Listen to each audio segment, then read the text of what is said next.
I've lived in Seoul for over 30 years. I came here right after university, young, broke, and convinced that this city owed me something. Back then, even a bowl of instant noodles felt like a luxury some days. Korea was deep into its 5-year economic development plans, rebuilding the country from almost nothing, block by block, year by year. The whole nation was constructing itself from the ground up, and so was I. Soul raised me. I thought I knew every corner of it.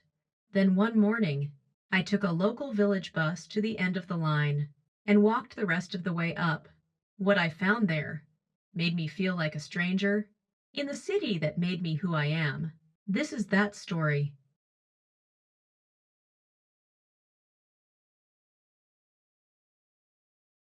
These village buses are a different world from Seoul's subway system. Small, quiet, and they go where big buses simply can't. This one dropped me off at the entrance of the neighborhood. From there, no more road, just a path going up.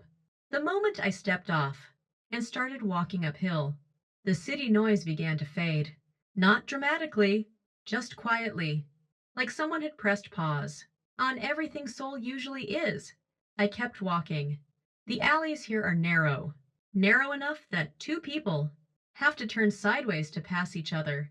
No delivery trucks, no wide roads, no traffic lights, just walls and stairs and doors that open directly onto the path. Walking through these alleys, I felt something I hadn't felt in a long time. Slowness. Soul moves fast. Every part of it I know moves fast. But here time felt different. The walls were worn. The paint was old. The steps were uneven, from decades of footsteps. And then I noticed the flowers. In every small pocket of space, however narrow, however unlikely, someone had placed a pot. Flowers, plants, small green things, carefully, lovingly tended, in a place with barely enough room to walk.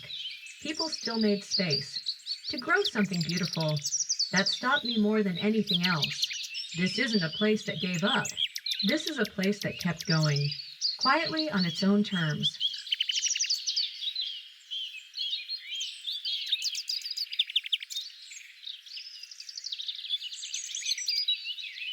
The higher I walked, the cleaner the air became. In Seoul, clean air is something you notice, only when you suddenly have it.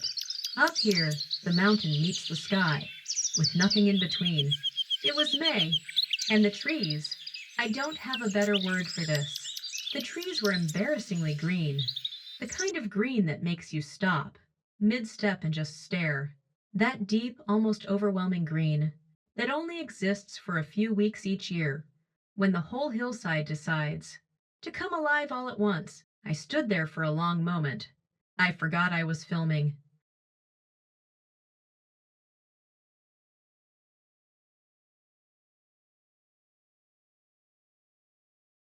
From the top, the whole neighborhood spread out below me. Rooftop after rooftop, walls leaning into each other, alleys I had just walked through. And then, right next to it all, an apartment complex.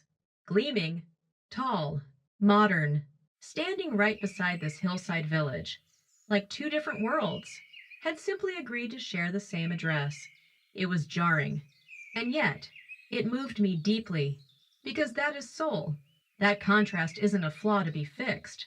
It's the city being completely honest about everything it has been and everything it is still becoming. And then I noticed something else. Every house in the village below, every single one, had an air conditioning unit outside. Some had two. From a distance, this place could look like hardship, but those air conditioners told a completely different story. The people here are doing just fine. They've lived within these same walls for decades and built genuinely good lives here. This isn't a forgotten neighborhood. This is a neighborhood that chose to stay exactly as it is, while the rest of Seoul raced ahead.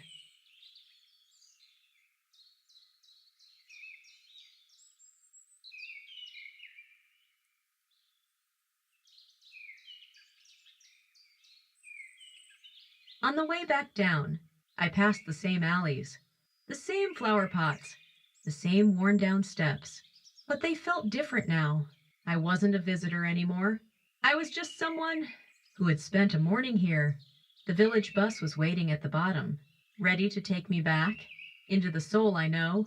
But I carried something back with me. To the people of this neighborhood, I want to say this: your alleys are narrow, but your lives are full.